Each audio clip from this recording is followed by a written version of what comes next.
자, 이제 오늘 토론은 지금 시시각각 새로운 뉴스들이 들어오고 있기 때문에 정해진 틀보다는 좀 자유롭게 최신 정보를 확인해 가면서 토론을 진행하도록 하겠습니다. 자, 윤석열 대통령 탄핵 반대를 이제 국민의힘 한동훈 대표가 당론 부결시키자 반대를 했었는데 아침에 변수가 생겼습니다. 비상계엄은 잘못된 것이지만 탄핵은 맞겠다. 이런 입장에서 오늘 긴급 최고위원회 소집한 자리에서 윤석열 대통령의 조속한 직무 집행정지가 필요하다. 이렇게 얘기를 했습니다. 자, 직무 집행정지라고 하는 거는 탄핵이 헌법재판소에서 인용이 됐을 때 할 수 있는 겁니다. 그러니까 사실상 한동훈 대표가 탄핵에 찬성했다. 이렇게 이제 해석을 해야 될 것 같습니다. 이제 탄핵안 가결 가능성이 커졌고요. 그래서 지금 들어온 소식으로는 내일 원래 저녁 7시에 탄핵안 표결을 하기로 했는데 뭐 일부에서는 오늘 저녁에라도 본회의 소집해서 해야 되는 거 아니냐 이런 주장도 나오는 것 같습니다. 자, 현재 상황 어떻게 보고 있습니까? 네. 무엇이 한동훈 대표의 꼭지를 돌게 했을까? 예. 예, 그게 이제 핵심이 아닐까 싶어요. 그러니까 한동훈 대표가 급선회하게 된 데는 뭔가 이유가 있는데 지금 아침에 나온 보도하고 좀 관련이 깊지 않나는 생각이 들어요. 네. 그 보도의 내용을 보면 윤석열 대통령이 이제 그 계엄 선포한 날 국정원장에게 먼저 연락을 한 것으로 알려지고 있습니다. 네. 그래서 국정원 직원들을 동원해서 방첩사하고 협조를 해서 한동훈 대표를 체포하라라고 지시를 내렸다는 거죠. 그런데 그 원장이 좀 난색을 표하니까 직접 1차장에게까지 연락을 했고 1차장까지도 그 역시 좀 난색을 표하니까 그럴 만한 인력도 없고 그렇다라고 아마 핑계를 낸 것 같아요. 그러니까 그 1차장을 경질했다. 뭐 이런 보도가 나온 게 있습니다. 자기를 체포하려고 했다는 대목에서 아마 속된 말로 꼭지가 도신 게 아닌가 이런 생각을 좀 해봅니다. 아니 실제로 네. 그때 계엄군들 이제 국회에 들어왔을 때 국민의힘 이제 정책의장실로 들어왔다는 거 아닙니까? 그런데 이제 민주당이 공개한 걸 보면 수갑 또 이제 공개를 했었잖아요. CCTV 정황도 그렇고. 네. 네. 저는 이제 그런 일련의 정황 말 그대로 한동훈 대표를 비롯해서 주요 인사들에 대한 체포 시도 그게 이제 한 대표가 사실로 확인을 하고 있는 거잖아요. 네. 그 부분도 한 대표가 탄핵에 대해서 찬성 의사를 내비친 것으로 보이고 조경태 부산의 지역구를 두고 있는 의원도 지금 중진 의원이 주육선에 찬성 의사인데 저는 데이터로 분석을 해봅니다. 오늘 한국갤럽 결과가 발표됐습니다. 상당히 충격적입니다. 오늘 소개되는 모든 조사는 중앙선거여론조사 심의위원회 홈페이지에서 확인 가능합니다. 한국갤럽이 자체적으로 지난 3일부터 5일까지 무선 가상번호 전화면접 조사 결과입니다. 대통령의 국정수행 지지율 긍정평가 16%로 임기 들어 최저치, 부정평가 75%로 임기 들어 최고치. 문제는 지지율입니다. 국민의힘 27%, 민주당 37%, 10%포인트가 앞서는 아마 갤럽 조사에서는 이런 적이 거의 없었던 것으로 네. 기억이 납니다. 장내 정치 지도자 선호도 이재명 29%, 한동훈 11%로 절반도 안 되는 결과로 나타났습니다. 한 대표로서는 어떤 결단이든 내리지 않을 수 없는 절박한 상황으로 보이고요. 그 판단이 탄핵에 대해서 찬성적으로 소추안에 대해서 기운 것으로 보입니다. 네. 자, 그런데 이제 국민의힘 그동안 내부에서는 이제 당론으로 이제 탄핵을 반대했던 게 박근혜 대통령의 이제 트라우마가 있었지 않습니까? 그때 예. 당시에 이제 적폐청산 수사라든가 그런데 이제 한동훈 대표가 완전히 이제 방향을 바꿔버렸잖아요. 근데 그 탄핵을 한번 겪고도 거기에 대해서 교훈을 느끼지 못하면 그거는 다시 오게 돼 있습니다. 그리고 그 이 모든 이야기들이 저는 박근혜 대통령에 대한 탄핵의 어떤 큰 이야기의 마지막을 결론을 향해서 간다는 생각이 많이 들어요. 뭐 한동훈 대표나 아니면 윤석열 대통령이나 그 탄핵의 과정에서 적폐 수사에서 어찌 보면 수사 책임자로서 수사 실무자로서 하셨던 분들이고 그런 분들이 이제 다시 한번 보수당에서 어떤 직을 맡고 그 탄핵의 과정에서 가장 가까이서 많은 것들을 보셨음에도 불구하고 그럼에도 불구하고 이 뭐 탄핵 소추의 의결에 같이 참석을 한다는 거는 이게 초래할 효과나 그런 파장이라는 건 뭐 스스로 알고 판단을 하시는 걸 거라고 보여지고 이거는 뭐 어쩔 수 없이 지금 역사의 수레바퀴처럼 흘러가는 부분이라고 느껴집니다. 근데 제가 과거에 그 박근혜 대통령 탄핵 때 정말 그 당에 있으면서 제가 할 수 있는 모든 걸 다 하면서 반대를 했던 적이 있습니다. 근데 법리적인 부분이나 뭐 법조인으로서의 어떤 판단이라는 게 크게 중요하지 않더라고요. 그때 중요한 거는 국민의 뜻입니다. 국민의 뜻이 어떤 그 표에 대한 의결 또는 헌법재판소의 뭐 어떤 성향 이런 것보다 더 중요한 게 국민의 뜻이고 그 국민의 뜻이 나타나는 대로 이 거대한 그 탄핵의 판은 흘러가리라고 생각을 하고 있습니다. 네, 자, 저희 이제 방송 보시는 분들의 이해를 돕기 위해서 오늘 한동훈 대표의 발언 또 이재명 대표도 이와 관련한 발언이 있습니다. 좀 소개를 해드립니다. 자, 한동훈 대표는 윤석열 대통령이 여인영 방첩 사령관에게 반국가 세력을 이유로 주요 정치인 체포를 지시했던 사실, 이거를 정보기관을 동원했던 사실을 신뢰할 만한 근거를 통해서 확인했다. 아까 방금 전에 이종참 평론가님이 약간 언급을 해주신 내용입니다. 또 체포한 정치인을 과천의 수감 장소에 수감하려고 했다는 구체적 계획도 파악됐다. 드러나는 사실을 감안할 때 대한민국과 국민을 지키기 위해서 대통령의 조속한 직무 집행정지가 필요하다고 판단했다. 이런 내용이고요. 또 이재명 민주당 대표도 오전에 윤석열 내란 사태 특별 성명을 발표를 했습니다. 12.3 계엄령 선포는 대통령 권력 유지 또는 확장을 위해 벌인 반란으로 내란 행위, 친위 쿠데타다. 직무 배제하고 수사 체포 구금해야 한다. 이렇게 주장을 했습니다. 어떻게 보세요? 저는 이게 원래 처음부터 경로가 이거밖에 없다고 생각했거든요. 이제까지 뭐 정쟁적 이슈였습니다만 더불어민주당이나 일부 뭐 유권자들이 대통령 탄핵이라든가 이런 얘기를 하면 항상 국민의힘에서 했던 얘기가 있어요.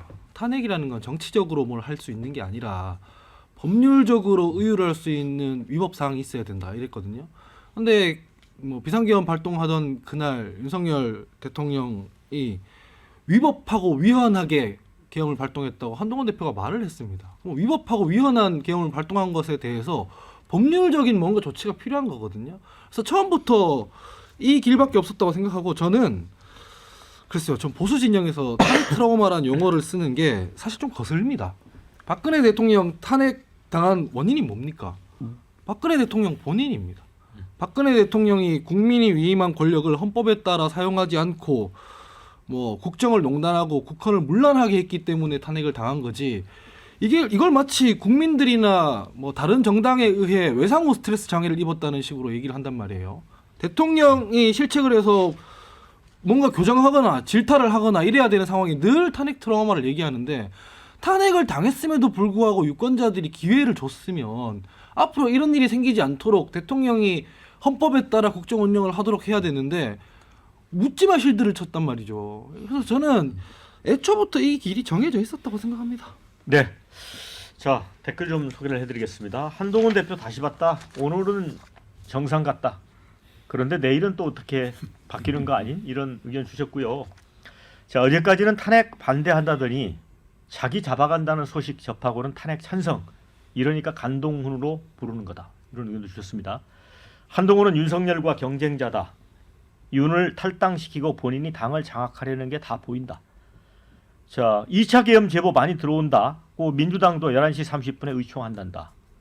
이게 뭐 현실성이 있는 내용인지는 모르겠습니다. 자, 그런데 한동훈이 일단 대통령 직무정지 입장을 밝혔지만 국민의힘 당론이 바뀔지가 관건이다. 오늘 의총을 한다는데 어떨까요?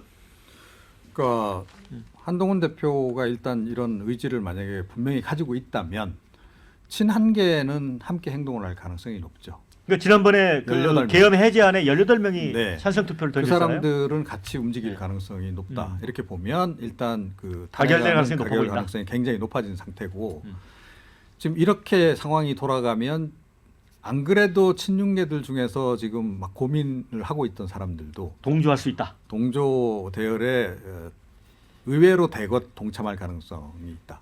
그러니까 워낙에 친윤계라고 하는 집단이 뭐 그렇게 충성도가 높은 집단은 아니다라는 거고요.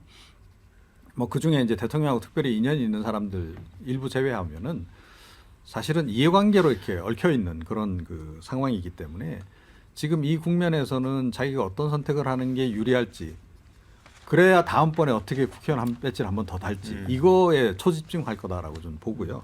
그래서 이제 지금 이제 통과 가능성이 굉장히 높아졌는데, 근데 사실은 지금이 가장 위험한 시기라고 생각합니다. 오히려. 네. 그러니까 이제 윤석열 대통령 입장에서는 이제 거의 끝이 보이는 상황이잖아요. 예. 그러면 뭔가를 시도한다면 지금밖에 없는 거죠. 오늘 본회의 열리기 전에 뭔가 행동을 해야 되는 상황이다라는 거예요. 그래서 일단 시도는 할 가능성이 굉장히 높아서 지금 제가 여기 들어오기 전에 기자들하고 좀 통화를 했는데 기자들 사이에서 벌써 그런 소문도 좀 2차 돈다고 계엄 하더라고요. 말씀하시는 예. 거예요? 뭐 근데 헬기가 2차 구성됐다는 계엄도 얘기도 군이 있고. 따라주지 않아서 사실상 실패로 돌아간 거 아닙니까? 그래도 일단은 시도할 가능성이 시도는 높고, 할 수 있다. 지금 여인영 그 방첩사령관이 지금 소재가 파악이 안 되고 있다는 소재가 거거든요. 파악이 안 되고 있다. 예, 그런 얘기까지 들리고 있습니다. 근데 저는 정말 시도는 힘들다고 봐요. 왜냐하면 시도로 완전히 이제 걷잡을 수 없는 상황이 되거든요. 예. 첫 번째 이제 비상계엄에 대해서 지금 한동훈 대표가 위헌위법적이라고 반발하고 나오고 있는 상황이고, 두 번째로는 지금 윤상현 의원은 대통령과 가까운 걸로 알려져 있는데 탄핵에 동참할 수는 없다고 이야기하면서 뭐라고 얘기를 하냐면 윤 대통령을 지키기 위해서가 아니라 우리 체제와 미래를 지키기 위해서 동참할 수 없다고 이야기했거든요. 그러면 2차 비상계엄을 시도하면 이 사람들이 다 이제는 탄핵으로 돌아서 버리는 것이죠. 왜? 여지가 없어지는 거죠. 그래서 저는 2차 시도가 뭐 30이 있을 줄 몰라도 실제로 감행되기는 매우 어렵고, 또 실제 되더라도 바로 국회에서 지금은 또 국회에 다 모여 있는 상황이잖아요. 오늘 낮 시간대는. 그래서 바로 그냥 현장에서 비상계엄 해제가 이루어질 수밖에 없기 때문에 예. 만약 그렇다면 정말 윤석열 대통령으로서는 걷잡을 수 없는 상황으로 접어들게 되는 거죠. 저도 마찬가지로 2차 비상계엄이라는 건 뭐 그거는 카더라 정도의 정보가 아닐까라는 생각을 하고 있습니다. 이미 그 1차 비상계엄에서 국회에서 해제되는 상황을 경험을 했고, 그리고 말씀하신 것과 마찬가지로 국회의원들이 다 지금 의회에 있기 때문에 그 상황이 뭐 어떻게 다르게 전개될 것 같지는 않고요. 근데 윤석열 의원은 말씀대로 맞습니다. 그 당시에 이제 또 그 친박의 핵심이셨고 그 탄핵이라는 걸 너무나 깊숙이 또 경험을 하셨던 분이고, 근데 이거를 과연 그 공멸로 향해 가는 이 상황에서 서로가 어떤 책임감이 있는 모습을 보여주지 못하고, 보여준다고 하더라도 그게 아무런 효과가 없고, 그러면 뭐 탄핵 소추로 또 가는 거죠. 뭐 그거를 가지고 이 자체의 그 정당이 가진 어떤 그 내부적인 능력, 정지를 모아 나가는 힘, 이런 것들은 다시 한번 그 폐허가 될 거고, 그 폐허 속에서 저는 뭐 폐허가 된다 하더라도 산불이 나도 나중에 또 고사리가 자라게 돼 있습니다. 저는 그렇게 봅니다. 저는 존경하는 배종찬 소장님과 원영섭 단장님이 아직도 사태를 합리적으로 지금 보신다. 1차 계엄도 카더라라고 우리 다 이종훈 평론가님 제외하고 그렇게 생각했는데 저질러 버리잖아요. 우리가 구분해야 될 게 하나 있는데 2차 계엄 시도를 할 것이냐와 2차 계엄 시도가 성공할 것이냐는 별개의 문제. 별개다. 그러니까 실패하는 거는 불을 보듯 뻔하지만 그렇다고 시도 안 할 거냐? 저는 아니라고 봅니다. 왜냐면은 윤석열 대통령이 실패를 대하는 태도가 남다르거든요. 사실 고수하는 거 흔하지 않습니다. 그리고 검찰 시절에도 보면 좌천을 당하고 무슨 일을 당해도 꿋꿋이 버텨서 계속 갑니다. 그래서 윤석열 대통령 인생을 관통하는 게 내가 지금 고난 겪고 있지만 뭐 이런 식으로 불굴의 의지로 제도전하고 시도하고 하니까 결국엔 되더라. 그게 국정 운영에서도 고스란히 드러나거든요. 의정 갈등이라든지 등등등등이요. 그래서 저는 이 계엄 자체도 실패했다고 해서 이거 하면 안 되는구나 성찰을 하는 게 아니라 윤석열 대통령이 인생을 살아왔던 모든 국면에서 그러했듯이 불굴의 의지로 제도전하면 언젠간 될 거다 이렇게 생각하고 있을 것 같습니다.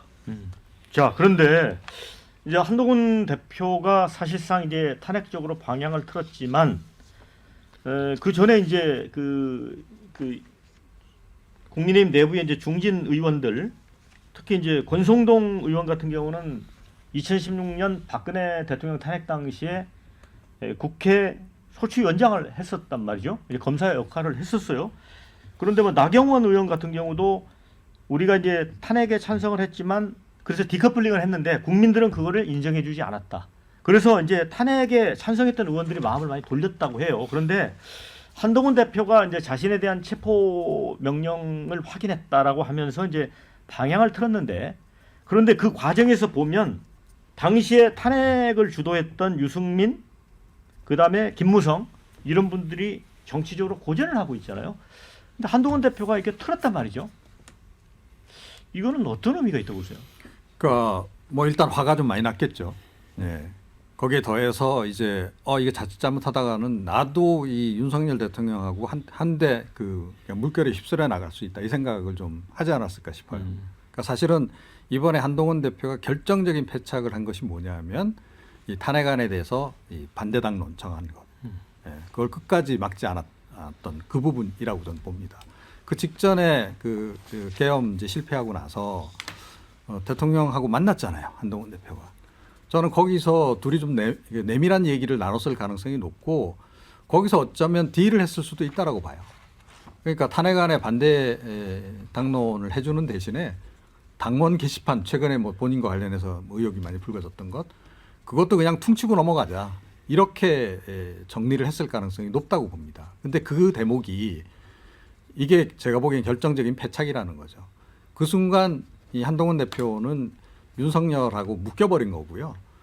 윤석열 대통령하고 묶여버렸기 때문에 이제는 어쩔 수 없이 지금 본인은 지금 이제 어떻게 보면 이제 위화돼 회곤 비슷한 거를 지금 하고 있는 건데 그럼에도 불구하고 이미 국민들한테 그렇게 신뢰를 한번 잃었기 때문에 한동훈 대표는 윤석열 대통령하고 그 큰 물결 속에서 휩쓸려 나갈 수밖에 없을 것이다. 저는 성공하기 좀 힘들어졌다 이렇게 생각합니다. 네, 댓글 좀 소개를 해드리겠습니다. 2차 계엄 시나리오 명분은 국지전밖에 없지 않나? 전쟁 날까 걱정된다. 이런 의견을 주셨습니다. 한동훈은 제2의 유승민 되는 거다.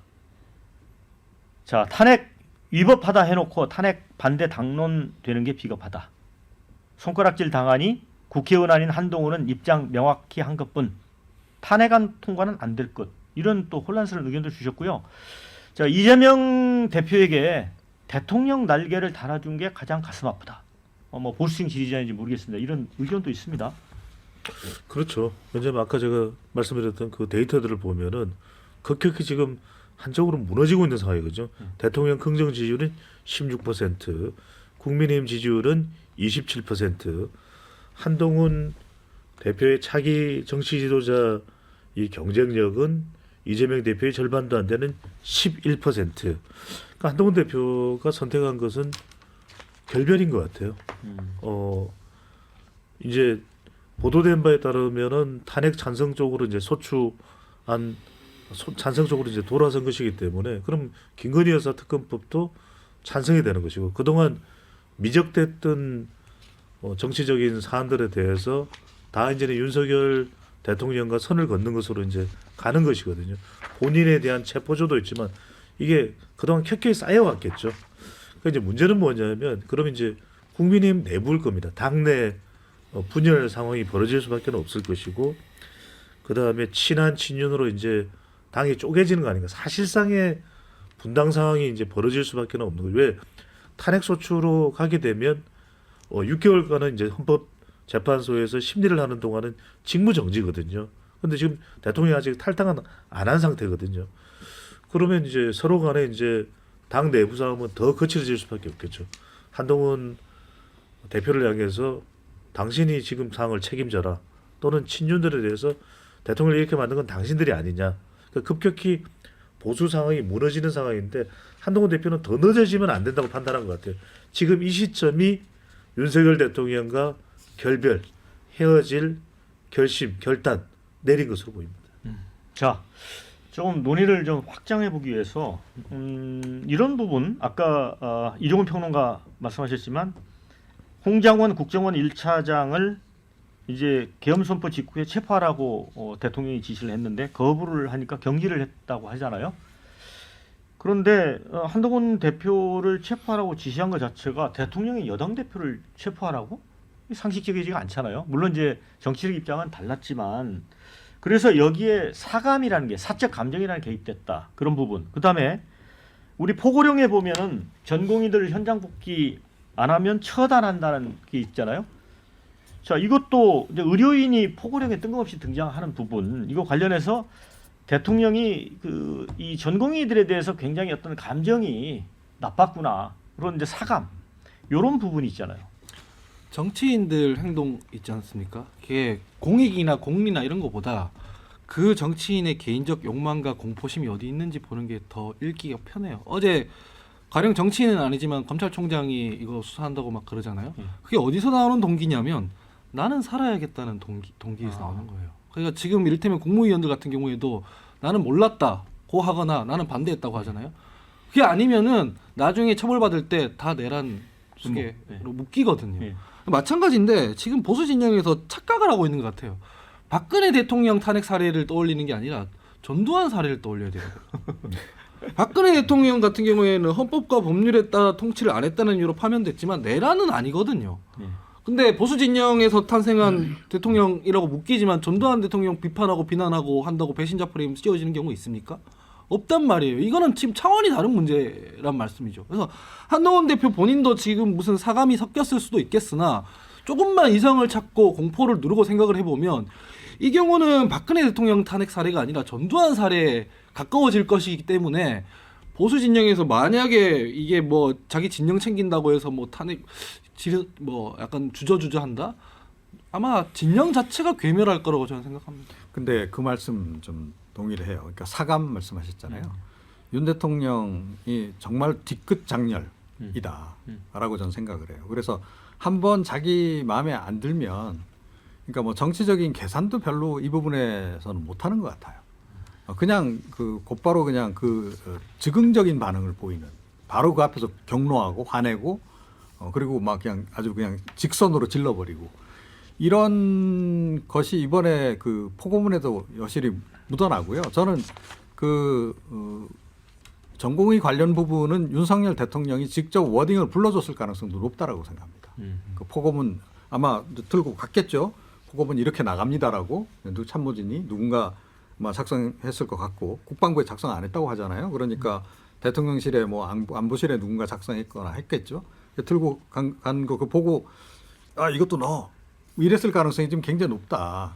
그리고 한동훈 대표에 대한 체포 지시도 마찬가지인 거죠. 그러니까 어떻게 보면 지금 이번 기회에 자기 그냥 개인적으로 감정 있는 사람들 싹쓸이 다 해서 그냥 다 잡아 쳐넣겠다, 한마디로 복수를 다 해버리겠다, 그런 생각을 한 건데, 사실은 그런 것 때문에 오히려 좀 눈이 좀 멀었던 게 아닌가 싶어요.